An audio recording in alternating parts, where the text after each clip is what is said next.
নমস্কার, আমি সিদ্ধার্থ। আপনারা দেখছেন ঈশান বাংলার night bulletin, powered by SR dental studio. প্রথমে দেখে নেব সংবাদ শিরোনাম। নথির ভুলে নাগরিকত্ব কেড়ে নেওয়া যাবে না, সাফ জানালো শীর্ষ আদালত।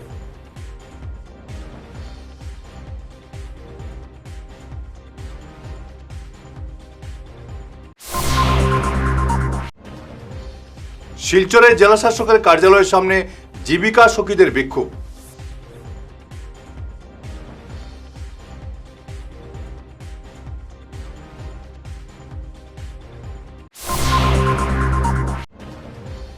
আইএসবিটির সামনে সড়কের গর্ত ভরাট করলেন স্থানীয়রা।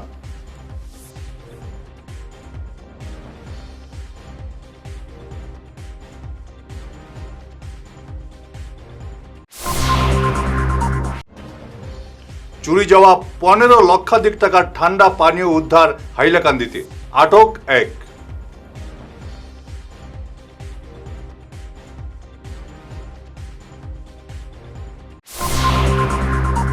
শুরু করছি বিস্তারিত সংবাদ। অসমের ফরেনার্স ট্রাইব্যুনালের রায়ে বিদেশি তকমা পাওয়া 27 জন আবেদনকারীকে বড় স্বস্তি দিল সুপ্রিম কোর্ট। সরকারি নথিতে সামান্য টাইপিং বা প্রযুক্তিগত ত্রুটির অজুহাতে কাউকে বিদেশি ঘোষণা করা যাবে না বলে সাফ জানিয়ে দিয়েছে শীর্ষ আদালত। নাগরিকত্বের মতো অত্যন্ত সংবেদনশীল বিষয়ে বিচার প্রক্রিয়া অবশ্যই স্বচ্ছ ও ন্যায়সঙ্গত হতে হবে বলে বিচারপতিদের বেঞ্চ পর্যবেক্ষণ করেছে।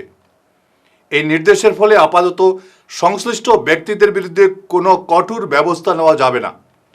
সুপ্রিম কোর্ট ট্রাইব্যুনালকে নির্দেশ দিয়েছে নিরপেক্ষভাবে সমস্ত নথি পুনরায় যাচাই করে তবেই চূড়ান্ত সিদ্ধান্ত নিতে হবে।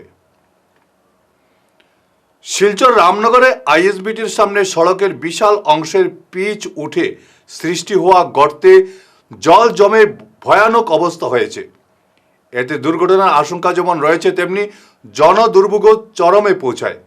অবশেষে এই এলাকার বাসিন্দারা ভোগান্তি নিরসনে নিজেরা উদ্যোগী হয়ে ইটের গুঁড়ো ফেলে গর্ত ভরাট করে চলাচলের কিছুটা উপযোগী করেন। যদিও সংশ্লিষ্ট বিভাগ, জনপ্রতিনিধি এবং প্রশাসনের ভূমিকা নিয়ে ক্ষোভ ঝাড়েন ভুক্তভোগীরা। এ নিয়ে বিস্তারিত প্রতিবেদন তুলে ধরেছেন ঈশান বাংলার প্রতিনিধি দিলীপ সিং। আমি এখন দাঁড়িয়ে আছি আইএসবিটির সামনে, যেটা দীর্ঘদিন থেকে এই আইএসবিটির সামনে একটা বিরাট অসুবিধার সম্মুখীন হতে হচ্ছে স্থানীয় নাগরিকদের বা যারা যান চলাচল করেন। সবচেয়ে বড় বিষয় যেটা হচ্ছে, এখানে বিভিন্ন আর্মির ক্যাম্প রয়েছে, সামনে কল্যাণী হসপিটাল একটা রয়েছে, এবং সেই হসপিটালে যখন পেশেন্ট নিয়ে যেতে হয় তখন কিন্তু 108 যেটা আছে 108কে দীর্ঘ সময় লাইনে দাঁড়িয়ে থাকতে হয়।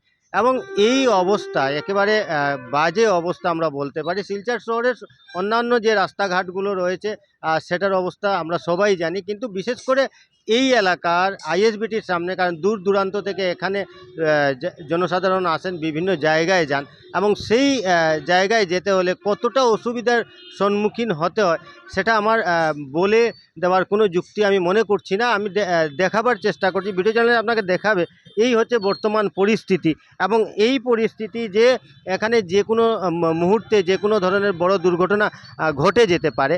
স্থানীয় লোকদের সাথে আমি কথা বলে জানতে পারলাম যে বিভাগ কিন্তু এখনও কোনো ধরনের পদক্ষেপ গ্রহণ করেনি। স্থানীয় লোকেরা সবাই মিলে পার্শ্ববর্তী যে ইট ভাট্টা রয়েছে সেই ইট ভাট্টার থেকে কিছু ইটের গুঁড়া এনে সেই গর্তগুলোতে দিয়েছে, যাতে চলাচল ব্যবস্থা কিছুটা হলেও লাঘব করা যায়। যে চলাচল ব্যবস্থা যে অসহনীয় যে দুর্ভোগ ওনারা ভুগছেন বা নাগরিকরা ভুগছেন, তার জন্য স্থানীয় লোকের একটা প্রয়াস ওনারা করেছেন। কিন্তু সবচেয়ে বড় ব্যাপার হয়েছে যে যতই এখানে ইটের গুঁড়া বা পাথর বা যাই দেওয়া হোক, সাইড ড্রেন নেই। সবচেয়ে বড় প্রবলেম যেটা হচ্ছে সাইড ড্রেন নেই। আর সাইড ড্রেন না থাকার জন্য যেখানে গর্ত হচ্ছে সেখানে বৃষ্টির জল কিন্তু জমে যাচ্ছে, এবং যারাই বা এই ধরনের চেষ্টা করছেন তাদের সেই চেষ্টাটাও কিন্তু বিষ বা জলে চলে যাচ্ছে। কারণ হচ্ছে সেখানে কোনো সাইড ড্রেন নেই, জমা জলের উপর পাথর দেওয়া হচ্ছে। তারপর যখন আবার বৃষ্টি দিচ্ছে, 12 চাকার গাড়ি 10 চাকার গাড়ি যখন যাচ্ছে, তখন কিন্তু এই জায়গায় আবারও গর্তের সৃষ্টি হয়েছে। তো প্রশ্নটা হচ্ছে যে সরকার বা বিভাগ আর কতদিন এভাবে আম জনতাকে এভাবে রাখবে, সে প্রশ্নটা কিন্তু এখন দেখা দিয়েছে।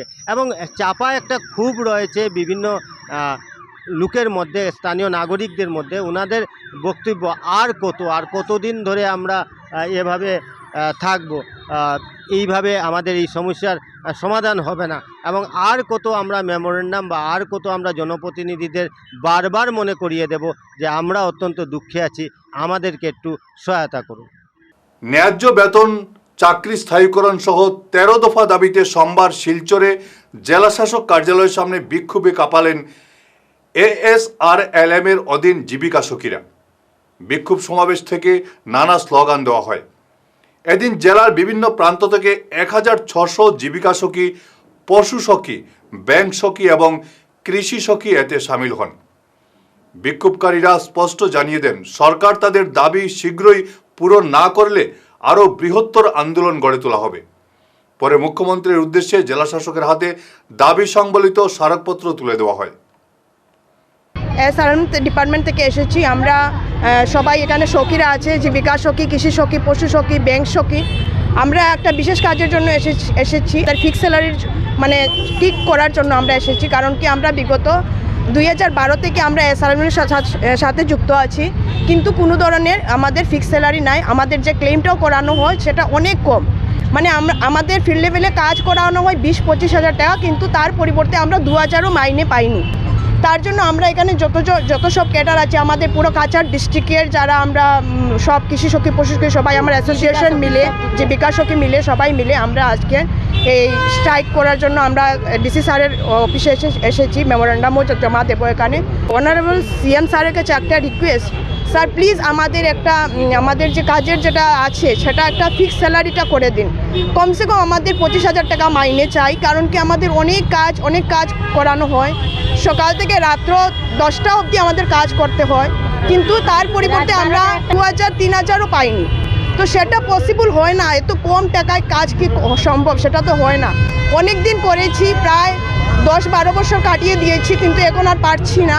তার জন্য রিকোয়েস্ট করছি যে আমাদের ফিক্স স্যালারিটার প্রয়োজন। স্কুটি দেওয়া হয়েছে, স্কুটিরও যেটা আমরা মান্থলি আমাদের 500 টাকা দেওয়া হয়। এখন তেলের দাম এত বেড়েছে, কি আমাদের টাকা বাড়বে না?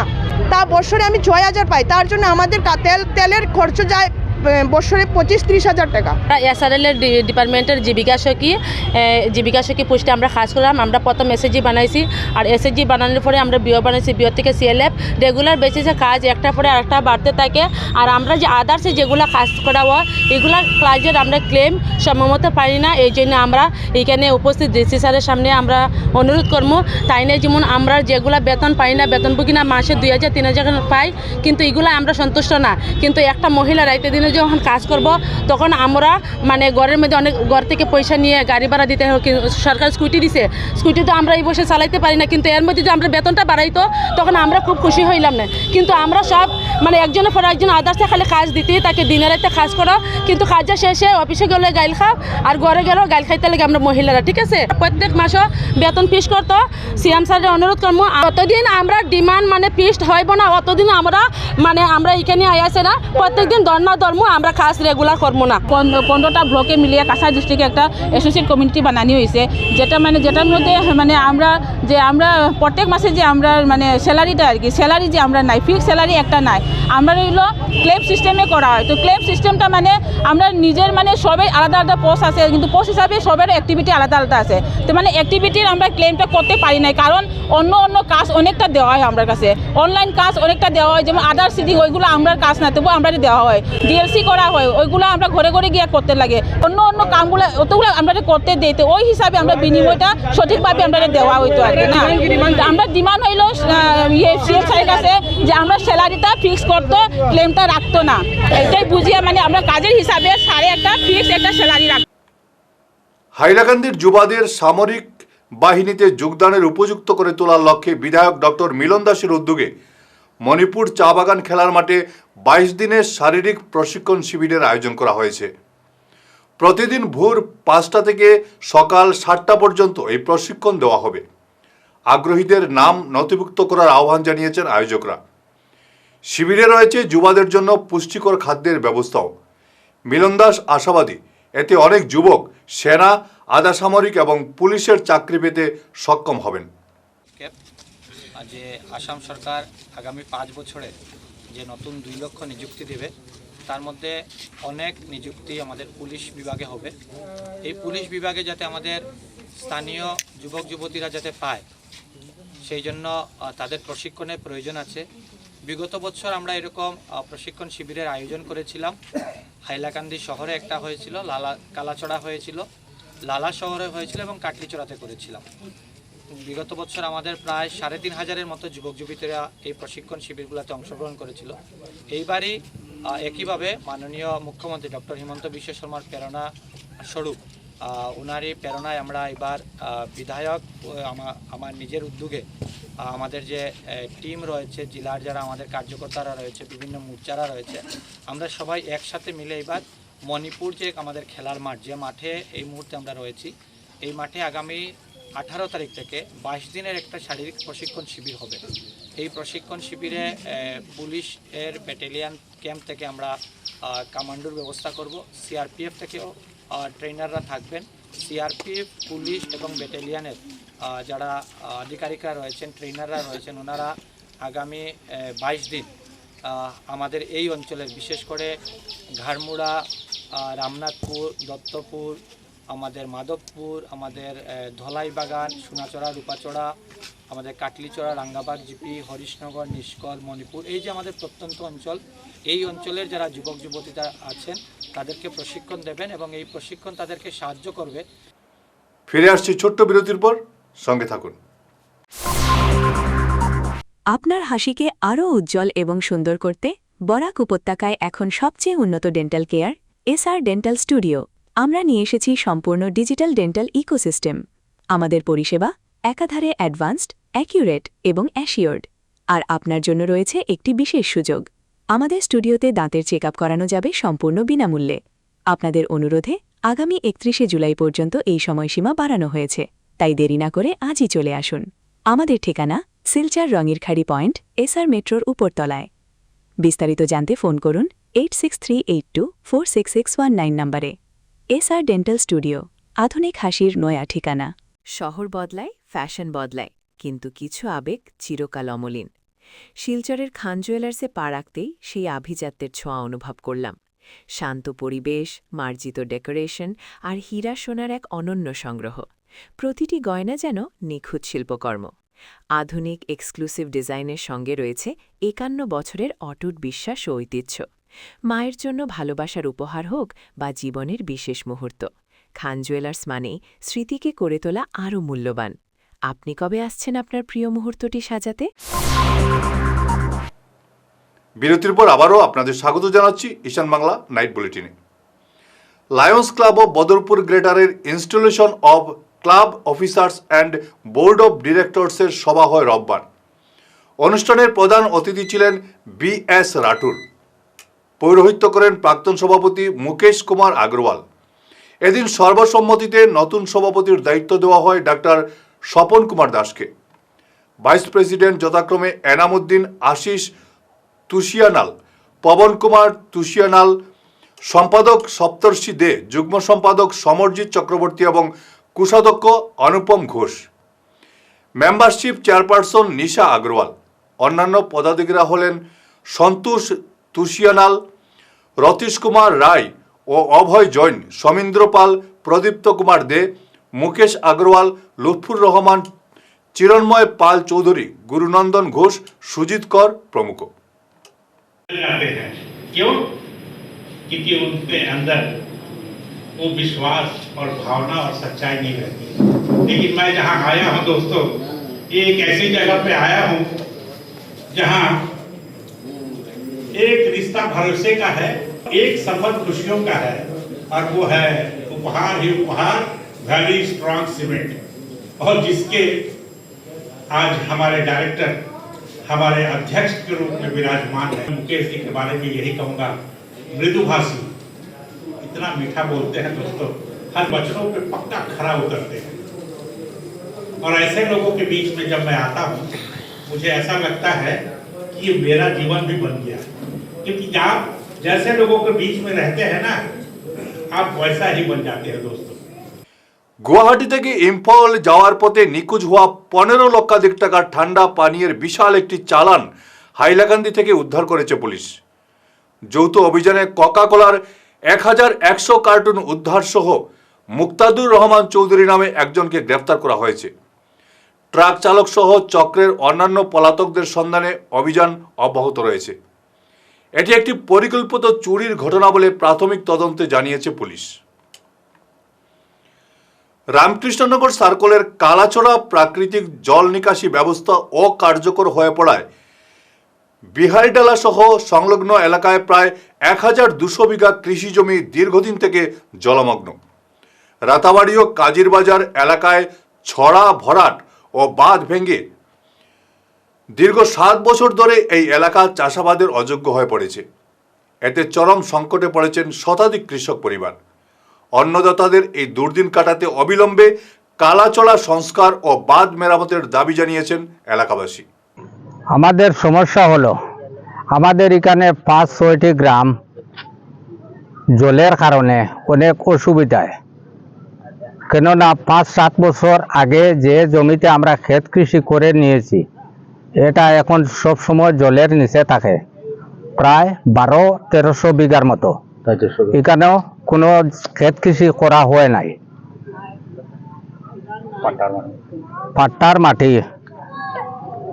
তা এই কালাছড়া আগে ছিল, এখন সেই কালাছড়ার জলটি সম্পূর্ণ আমাদের ক্ষেতের দিকে আসে, খেতে আসিয়া পুরা ক্ষেতটা জলে জলাশয় হয়ে থাকে। আপনাদের অসুবিধা কি হয়? এই তো আমরা নানান সমস্যায় বঞ্চিত আছি, ক্ষেত কৃষি হয় না, খালটা পরিষ্কার নাই, খালটা পুরা রাতাবাড়ি বাজার পর্যন্ত পরিষ্কার হয়ে গেলে গিয়া আমরা ক্ষেত কৃষি হইব।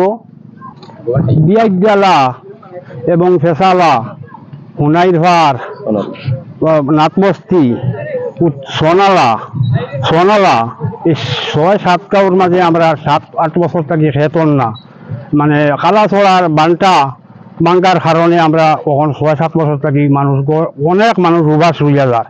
কোনো যে কয়েকটা পরিবার আছে আলি বীজ চলাইছিল সেরা, ও সেরাগুন পর্যন্ত খাইয়া গেছে।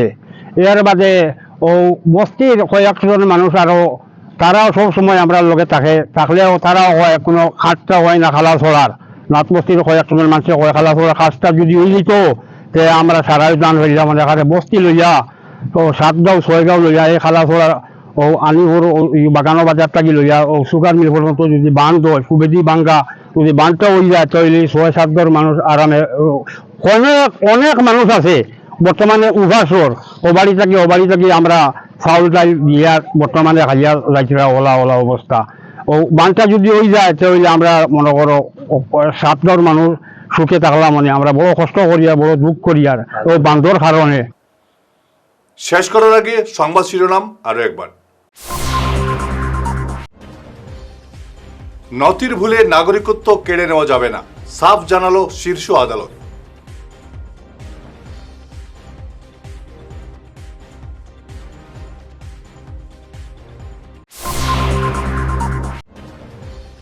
শিলচরে জেলা শাসকের কার্যালয়ের সামনে জীবিকা সখীদের বিক্ষোভ।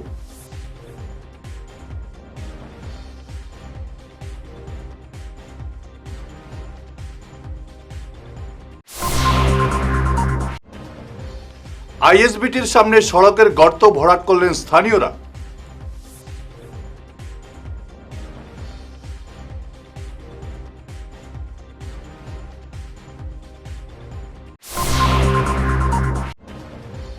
চুরি যাওয়া 15 লক্ষাধিক টাকার ঠান্ডা পানীয় উদ্ধার হাইলাকান্দিতে, আটক 1।